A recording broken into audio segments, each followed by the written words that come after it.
Hi, everybody. This is Carol Sherwood. Welcome to the Stephen Avery, The Devil is in the Details video podcast.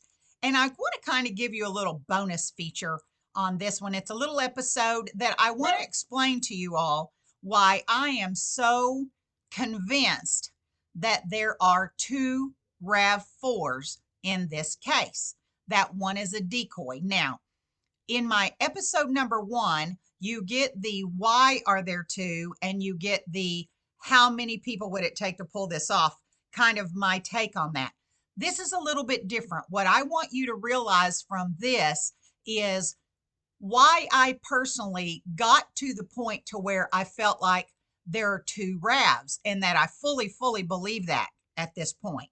I've got to give y'all a little bit of a disclaimer before I really say much else. Is once in a while you're going to hear a whoop in the background, and that's because I have dogs, and one of them just thinks that she needs to offer her input on occasion. So if you hear a bark, it's not me throwing my voice, it's a dachshund on the couch behind me. So just FYI. When this case first started being discussed on social media, and it's been 7 or 8 years ago that it really started getting discussed. After the first Making a Murderer episodes came out, got people talking about it and all those kind of things, and started FOIA documents and requesting trial transcripts, things like that. The color of the vehicle was a real focal point in this case. So I want to talk to you a little bit about the color. Not a lot, because there's not a whole lot to go into, except for the way that it relates to a distraction. And that's what the color in this case has provided. And it is highly intentional. The color of Teresa Halbach's true RAV4, the VIN ending in 3044, which I do believe that's her VIN number in the vehicles that she bought. So I'm not worried about the VIN itself being Teresa's. I don't believe the car they found on Avery Salvage is Teresa's actual car with that VIN. We'll talk about that in another episode. But what I do want you to know is that the 1999 Toyota RAV4 ending in the VIN 3044 is the color Mystic Teal Mica. And that comes straight from Toyota and straight from the build sheet. It's color number 760.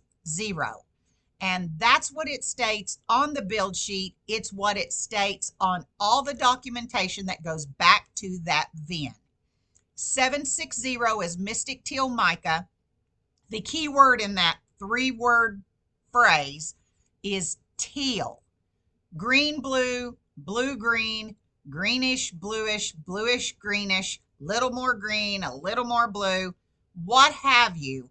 Whatever makes up teal. If you think back about the old Crayola box that had 64 crayons in it, remember that big one, had a pencil sharpener on the back of it?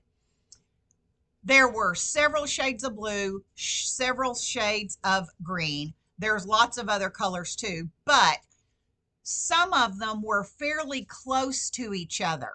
So some of them may look like they're blue, but there's some green in them. Some may look like they're green, but there's some blue in them. So saying all that to say, teal is one of those colors that have both blue and green in it. Now, as it relates to a vehicle and paint, when you see these cars in sunlight versus cloudy versus inside versus outside, in different lighting scenarios, the color is going to look different. It doesn't have to be drastically different, and I don't think it is drastically different, even though the photos of Teresa Halbach's RAV4 that we're supposed to believe is her RAV4, the one that all the pictures of it in the crime lab, you can look at those photos and you can tell they've been darkened. It's not just the color of the car. Look at the entire photo. Everything in the background's more gold colored. It's dark. It looks like somebody dimmed the lights on it, and it makes the color of the car look darker. When you see that very same vehicle outside in the sunlight at the crime lab, it looks teal. It looks green-blue color combo. I believe it's the same vehicle in and out of the lab. I believe it's the same vehicle that was found on Avery property. There are pictures that were taken of that vehicle on Avery property at nighttime. Remember, they didn't even move that vehicle until after 9 something at night, and it was found at about 10:30 in the morning. And it was cloudy, rainy, drizzly. Add to that, pictures have been darkened. There's no doubt about it. You can look at the pictures and tell they've been darkened. That does not take a genius to see that. So that color, the hues in it, the contrast, the brightness effect of it has all been subdued to where that car looks more blue. Now, I want to give you my take on why. Because Teresa's car is teal, and that car is probably teal. Okay? But here's what I want you to remember. The talk about this car, focus on this car, focus on this car. It's the center of everything. It's where the DNA has been planted and the car has been planted on the property. It's the biggest piece of evidence that they have, or the largest, voluminous piece of evidence that they have. And the DNA blood is the most significant evidence, because that's what put Stephen away. The DNA and the blood being in and on that vehicle, and the vehicle being on Avery Salvage. But the color is merely a distraction. It's a point of confusion that has been used for years, quite successfully, I might add, to keep people talking about the color and bickering the color code and the color shade, and whether it's blue or whether it's green or vice versa or anywhere in between. Think about everything that you've read and you've seen about this car, and how many people, dogfight, debate whether it's blue or green. Stop and think whether that really makes a huge difference. In the grand scheme of things, it doesn't make a huge difference, except if you are trying to divert attention away from what's going on over here. You gotta have something that's an attention getter over here. And that's where the color came in.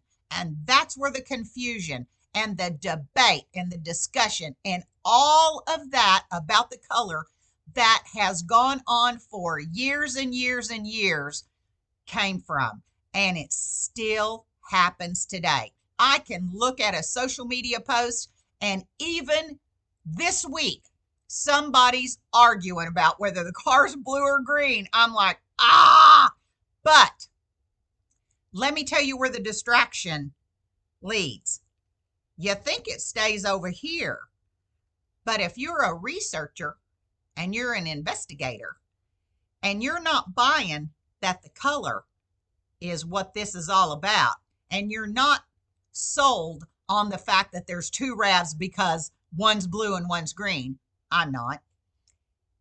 It's because you go look at the car. This isn't new information. This is public information that's been discussed for years. Do you know people zoomed in on photos and they see missing bolts in that car? What the heck?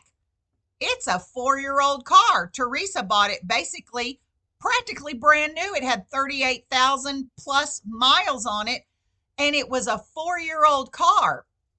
There shouldn't be a bolt missing on that car. anywhere, but there are. And then the console, you know, between the two front seats, the little console that you lift up and hide all your goodies in there. The lid, the cover to it, it's gone. Was never in any of these pictures. It wasn't that they took it off. It's not there. Okay. Let's go to the cargo area. Back on the cargo, on both sides, are those little cubbies that have covers on them. Those covers are gone. They weren't there. They didn't get taken off and just never got put back on. They're gone. On the back door, inside that cargo door, this is a little sidebar for you. There is a bar that goes across there that held like saddlebags. You know what I mean? They're just like, you know, bags that would go on that, which is interesting because I'm not sure Teresa's car had those because it's not on the build sheet. But that little bar that's there on the door that would hold those, my sidebar is the serial number's been whited out on that. You think maybe because that serial number might go back to knowing whether or not Teresa's VIN had that on there? Maybe. That was just my little sidebar. But the bags, gone. Gone. There's other things that are missing. Those are significant finds that people have noticed on this car that should not be missing. It was a nice vehicle that she bought and drove. She only been driving it 2.5 years. So when you look at that vehicle and you see how dusty it is in the back, even though they've said Stephen Avery cleaned it all up and got rid of all the evidence, you know, in it, except for his drops of blood, of course, and the little bit of DNA. There are things missing that should not be missing. The car doesn't look like it's in anywhere near the shape that the people who knew Teresa would describe how she lived, kept a car, had a nice car, looked great from the outside. It doesn't fit. But those missing pieces and those missing bolts are something that haven't been explained, and they haven't been told that, oh, we took them out so we could get the whatever out, or we had to remove these so we can get pictures of all of it. No, they're already gone. They're gone out of the vehicle, and that is something to focus on. But if you're bickering about the color and arguing whether there's a blue one and a green one, those things get missed. And those things don't get focused on. But that's part of the reason that I believe that car is not Teresa's. In itself, no, not by itself. But there is plenty of information about this car that will show you and that will prove solidly that this is highly likely not Teresa Halbach's RAV4 and that it is a decoy.